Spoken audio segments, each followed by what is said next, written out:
네, 안녕하세요. 저는 민원 교육을 맡은 정전환 교육지원청 기획경영과 민원 담당 주무관 신유진입니다. 반갑습니다. 바쁘신데 이렇게 교육에 함께 해주셔서 너무 감사드립니다. 오늘 민원 관련 교육 내용은 크게 두 가지로 진행이 되는데요. 첫째는 전화 민원 응대 관련해서 알려드릴 거고, 두 번째는 국민신문고 민원 처리 관련된 내용을 알려드릴 겁니다. 사실 저희 교육행정직 공무원들은 일반 행정직과 달리 직접 민원인을 상대하는 경우보다는 아무래도 전화를 통해서 민원을 처리하게 되는 경우가 훨씬 많잖아요. 그래서 저희는 전화 민원 응대에 대해서 특히 많이 알아야 된다고 생각을 하고, 그리고 또 교육지원청에 근무를 하시게 되면 국민신문고 민원 처리는 반드시 한 번쯤은 하게 되는 업무이기 때문에 미리 알아두시면 좋을 것 같아서 준비를 했습니다.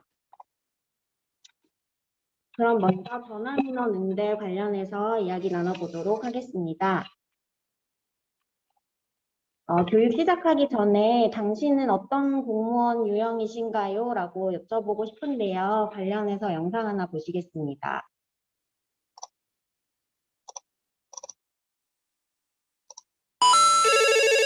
예, 안녕하십니까. 법제처 오사무관입니다. 무엇을 도와드릴까요? 안녕하세요. 진료기록부에 들어가는 전자서명은 공인전자서명만 뜻하는 건가요? 전자서명보다 공인전자서명 시스템 구축이 더 까다롭고 의료기관이 부담해야 할 비용도 더 커서요. 전자서명도 포함시키면 안 될까요? 가장 기본적인 유형으로 법령에, 규정에, 안녕하십니까. 업무 법제처 지침에 백종원입니다. 쓰여진 그대로 하는 유형이다. 진료기록부 전자서명은 공인전자서명을 의미하는 것입니다. 국가법령정보센터에 들어가셔서 확인하시면 규정 그대로, 법 그대로 보통 이런 유형은 조그만 틈도 허용하지 않는다.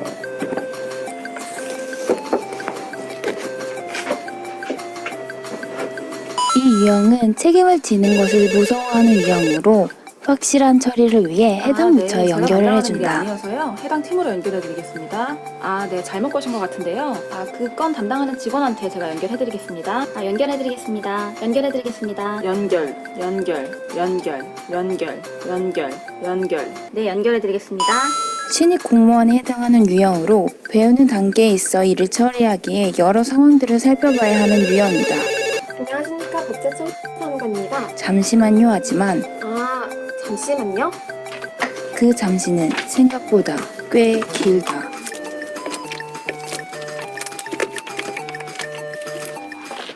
네. 말씀하신 거 가능할 것 같습니다. 전자서명이요? 전자서명 되고 그 잠시는 잠시만요. 꽤 길다.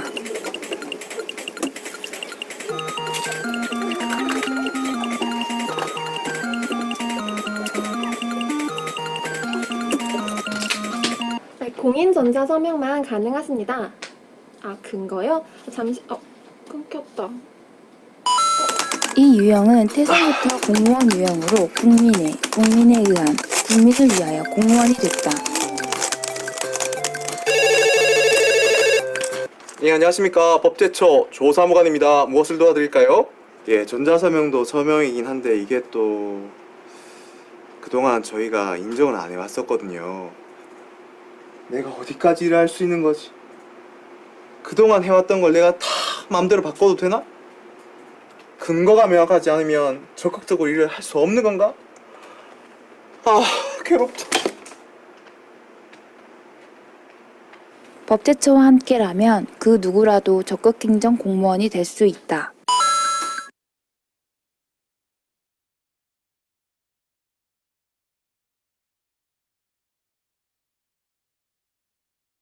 영상 잘 보셨나요? 다양한 유형의 공무원들을 보면서 많이 공감하셨을 거라고 생각하는데요. 저는 아무래도 16대 잠시만요 유형이었던 것 같습니다. 마음은 바로바로 알려드리고 싶어서 잠시만요라고 말씀드리고 이것저것 알아봤지만 답하면 또 다른 질문들이 꼬리에 꼬리를 무는 경우가 많잖아요.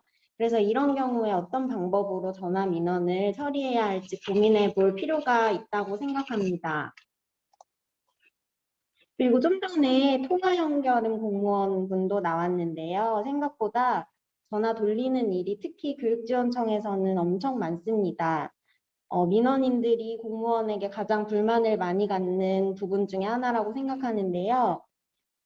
물론 교육지원청 같은 경우에 업무가 매우 세분화되어 있기 때문에 내가 대답할 수 있는 부분이 아니면 담당자에게 전화를 돌릴 수밖에 없지만 간혹 애매한 상황이 오거나 담당자를 제대로 알지 못하는 상황에서 무작정 전화를 돌리면 전화 돌리기가 민원인을 화로 이끄는 지름길이 될 수 있다는 것을 꼭 명심하고 신중하게 전화 민원을 응대해야 합니다.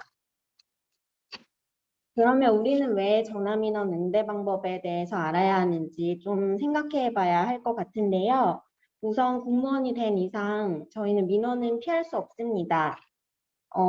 아까 말씀드렸지만 저희는 그래도 민원대에서 직접 민원인을 상대하는 경우는 드문데 전화로 이루어지는 민원은 굉장히 많기 때문에 대면하는 민원 응대도 중요하지만 전화 민원 응대가 매우 중요하다고 생각합니다. 더군다나 코로나로 인해서 비대면 민원 처리가 앞으로도 점점 증가할 예정이기 때문에 전화민원 응대에 대해서 꼭 고민을 해봐야 하고요.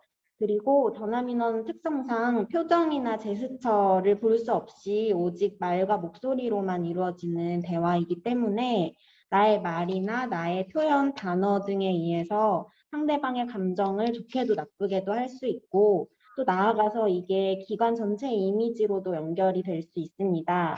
그래서 전화민원 응대 방법에 대해서 한번 고민해 보도록 하겠습니다.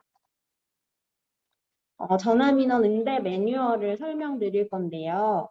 우선 첫 번째로 대리 3회 이상 올리기 전에 최대한 빨리 수화기를 들고 만약 옆자리 직원이 부재했다면 빨리 당겨받아야 합니다. 저 같은 경우에 처음 교육지원청에 발령받자마자 배운 게 전화 당겨받기였거든요. 생각보다 주변 다른 분들도 매우 바쁘시기 때문에 부재하시는 경우가 많아서 전화를 신속하게 받는 건 저희 공직 생활에서 굉장히 중요한 부분이라고 생각합니다. 그리고 첫 인사말과 자신의 소속 성명을 잘 밝혀야 하는데요. 모두들 잘 하고 계시겠지만 저 같은 경우는 예를 들어 안녕하세요 기획경영과 신유진입니다 라는 식으로 아예 전화를 받아서 소속과 성명을 명확히 말씀드립니다. 세 번째로는 민원인이 말씀하시는 요건을 잘 경청하면서 중요한 내용을 메모하는 것이 굉장히 중요한데요.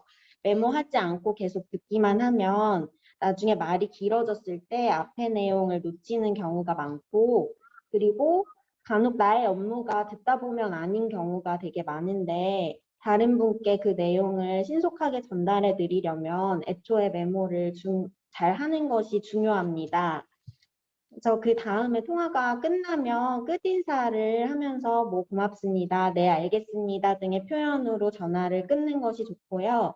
중요한 건 반드시 상대방이 먼저 끊는 것을 확인하신 다음에 수화기를 놓는 것이 중요합니다. 간혹 통화가 다 끝난 것 같다고 생각하고 전화를 끊으시는데 그 상대방은 추가 질문을 하시려고 하는 상황에서 전화를 저희가 미리 끊어버리면 민원인이 화가 나시거나 또 똑같은 내용으로 다시 통화해야 하는 일들이 많이 생깁니다. 이건 어려운 부분이 아니니까 꼭 신경을 쓰셔서 전화 끊으실 때 신경 쓰시면 좋을 것 같고요. 그 다음으로는 아까 그 옆자리 직원 부재 시 당겨받아야 한다고 말씀드렸는데 그냥 막연하게 자리에 안 계십니다라고 말하기보다는 업무 출장 중이셔서 오후 3시쯤 자리에 오십니다 등으로 구체적으로 말씀드리는 게 좋고 그 옆자리 직원분은 나이스 상으로 복무 확인이 가능하기 때문에 밝힐 수 있는 부분에 대해서 구체적으로 말씀드리는 게 좋습니다. 그리고 그 부재 중의 직원에 대해서 메모를 남길 때는 정확히 남겨놓으셔야 하는데요.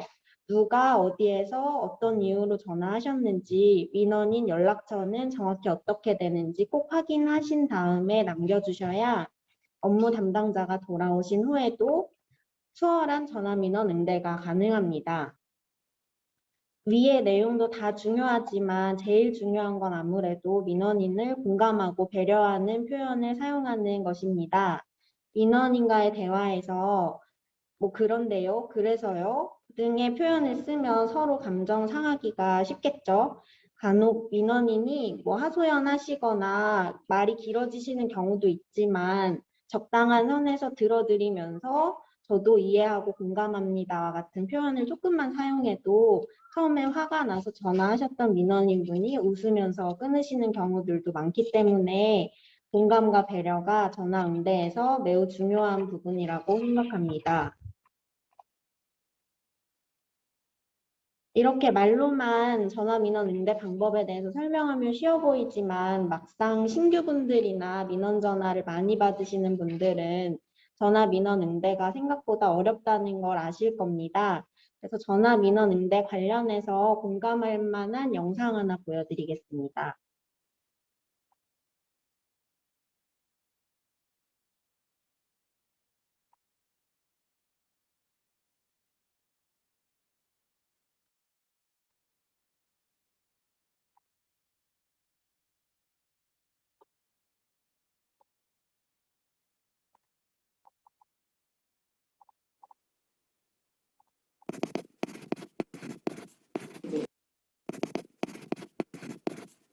일일 역할 체험이라든지 이런 거 실무자 역할하고 간부 역할하고 한번 바꿔서 해보기 이런 것들. 이런 전화 받는 거. 그러니까 고통을 아셔야 되는 거죠.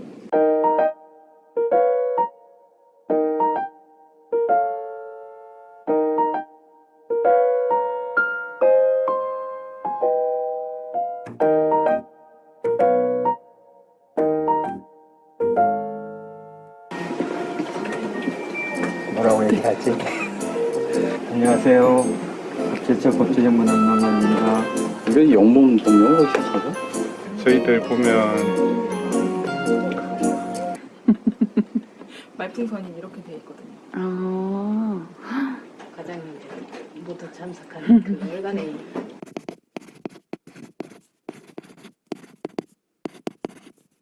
괜찮아요, 과장 이 정도 귀엽게 나옵니다. 시다 오십시오. 예, 법제처보다 많았습니다. 저희들 보면 네, 법원은 이제 제조물 채용법이고 여기 이제 요건 뭐 2년 되는 것도 있고 그거는 가능성이 있는지 그런 부분을 연구하고 싶다고 하면 질문이 워낙 다양한 분야로 들어오니까 바로 응대를 해서 즉각적으로 정확한 민원 안내를 하기가 쉽지는 않을 것 같네요. 전화를 돌리는 이유가 있어요.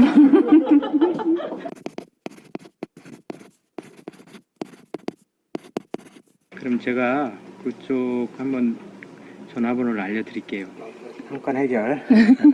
안녕하십니까 그랬으니까 이번에는 사랑합니다 이렇게 하면 좀 편하지. 아, 사람. 아, 이런 거 어때? 적극적으로 도와드리겠습니다. 이런 거 어떤가? 아니면 뭐 적극 행정. 근데 이거 정부혁신인데? 그럼 정부혁신 뭐라고 해야 돼? 이분 되게 안 한다. 네? 내용만 알고. 맞아. 이것만 한. 아무리 알기 쉽게 법을 만들어도 바꿔도 여기에 있는 단어들이. 사람들이 쓰는 일상 용어하고 연결이 안 되니까 사람이 쓰는 일상 용어를 법 용어로 바꿔서 이렇게 바로 찾아주게 만드는 그 작업을 우리가 지금 해야 되거든. 궁극적인 알기 쉽게 본용 만들기 알법의 최종 완결이다. 원장님 역할 바꾸기 하셨지만 여전히 업무 개발을 하고 돌아가시고. 진짜 이게 정부혁신인 것 같아. 정부혁신이죠. 그렇지. 정부 혁신이 뭐 별건가 이렇게 사소한 거에 시작되는 거지.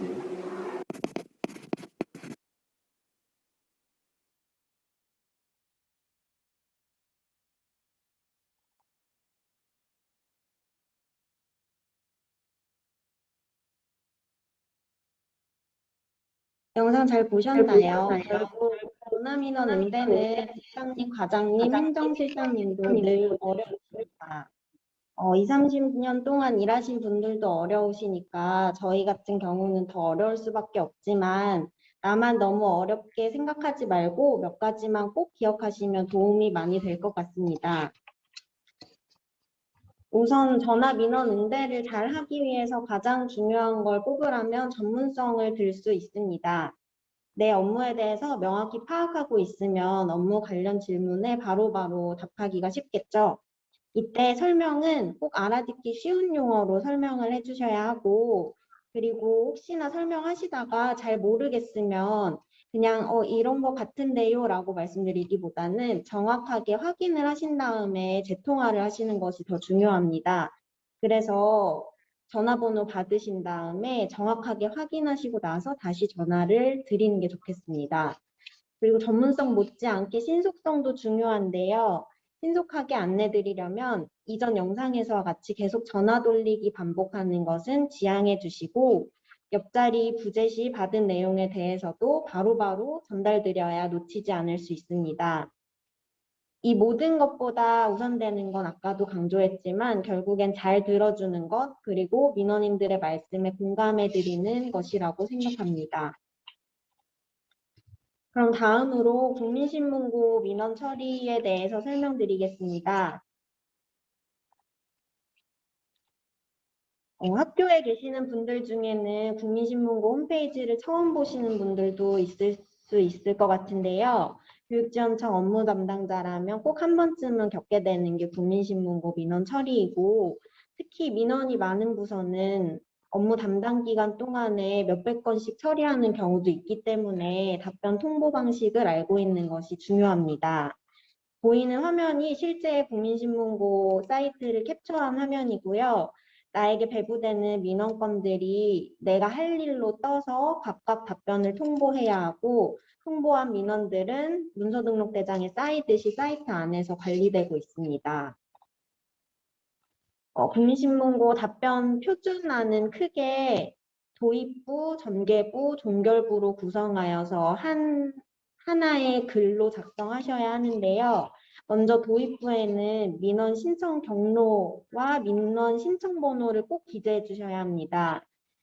우선 민원 신청 경로는 국민신문고를 통해 안전신문고를 통해 등으로 정확히 민원인이 어디에다 민원을 내셨는지 그 경로를 명확히 해주셔야 하고 신청 번호도 1AA로 시작하는 신청 번호를 작성해 주셔야 하는데 이 민원 접수 번호를 간혹 쓰시는 분들이 계시더라고요. 이 두 개를 꼭 유의하셔야 합니다.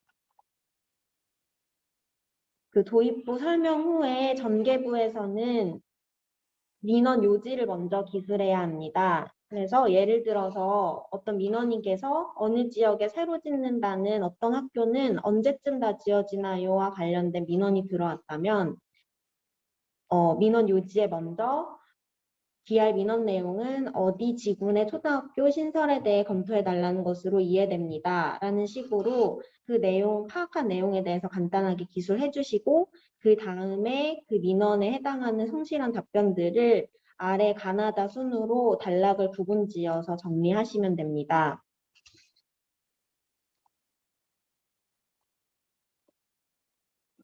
내용을 다 쓰신 다음에는 마지막에 종결부로 마무리하시면 되는데요. 민원 처리 담당자 정보를 말씀드리고 맺은 말로 끝내시면 됩니다. 그래서 기하의 질문에 만족스러운 답변이 되었기를 바라며 추가 설명이 필요한 경우에 어디 교육지원청 어느 팀에서 일하는 내 선명과 내 내선 번호를 밝히셔서 그분이 민원을 받으신 후에 민원 답변을 받으신 후에도 추가 질문이 가능하도록 꼭 안내를 해드려야 합니다. 그래서 실제로 이 화면에 보이는 게 제가 1월에 처리했던 국민신문고 건 중에서 민원인께서 공개 민원으로 요청하셔서 지금 국민신문고 공개 민원으로 들어가 있는 걸 캡처해 왔는데요. 아까 그 도입부, 전개부, 종결부라고 했지만 이렇게 하나의 글로 묶어서 쓰시면 됩니다. 여기에도 보시면 1번 이것은 국민신문고를 통해 들어온 민원 신청번호 뭐뭐에 대한 안내입니다. 라고 말씀드렸고 2번은 귀민원은 어떤 문의 민원으로 검토됩니다. 그래서 3번에 그 내용에 대해서 쓰시고 4번에 제 소속과 성명을 정확히 기재해 드려야 합니다. 이 내용을 다 작성을 하신 다음에 원래 처음에는 K-에듀파인 내부 결제를 통해서 기관장님께 먼저 결제를 받고 내부 결제가 완료되면 이 시스템으로 들어오셔서 검토자에게 검토 요청을 하시면 저희 기관 같은 경우에 제가 민원 담당자이기 때문에 민원 담당자분께서 틀린 부분을 체크해 주시고 수정 요청을 하십니다. 수정하신 다음에 다 검토가 완료되면 처리 경과를 업무 담당자가 직접 해주시면 되는 그런 시스템으로 이루어져 있습니다. 국민신문고 처리 시 가장 많이 틀리시는 부분에 대해서만 간단히 마지막으로 설명드릴 건데요. 국민신문고를 처리하시다 보면 동일인이 동일한 내용으로 계속해서 민원을 올리시는 경우가 있고 또 다수인이 동일한 내용으로 민원을 계속 올리시는 경우가 있는데 이 두 개는 조금 다르게 처리하셔야 해서 우선 반복 민원이 동일인이 동일 내용으로 계속 올리시는 경우에는 하나로 병합으로 묶으신 다음에 그 대표 민원 하나를 설정해 주셔서 대표 민원 신청 번호를 쓰시고 외에 뭐 15건 같이 총 16건이 들어왔으면 대표 민원 외 15건 이런 식으로 작성을 해 주셔야 합니다. 또 빈발 민원 같은 경우엔 여러 명이 동일한 내용으로 들어온 민원에 대해서 하나의 통지로 나가는 거기 때문에 이때는 신청 번호를 게재하지 않으셔도 됩니다. 오늘 전화민원 응대부터 국민신문고 답변까지 다양한 민원 응대 방법에 대해 배웠는데요. 모든 민원 업무의 핵심은 결국 공감이라고 생각합니다. 그래서 조금만 마음을 열고 열심히 들어주고 이해해드리고 공감해드리는 것만으로도 웃으면서 통화 끊을 수 있는 상황들이 항상 꽤 많으니까 공감이 가장 중요하다는 것을 꼭 기억하시면서 민원 응대를 하시면 도움이 되지 않을까 싶습니다. 이것으로 민원 교육을 마치겠습니다. 들어주셔서 감사합니다. 혹시 채팅창에 교육이나 민원 업무 관련해서 궁금하신 내용 있으시면 질문해 주시면 답변 드리겠습니다.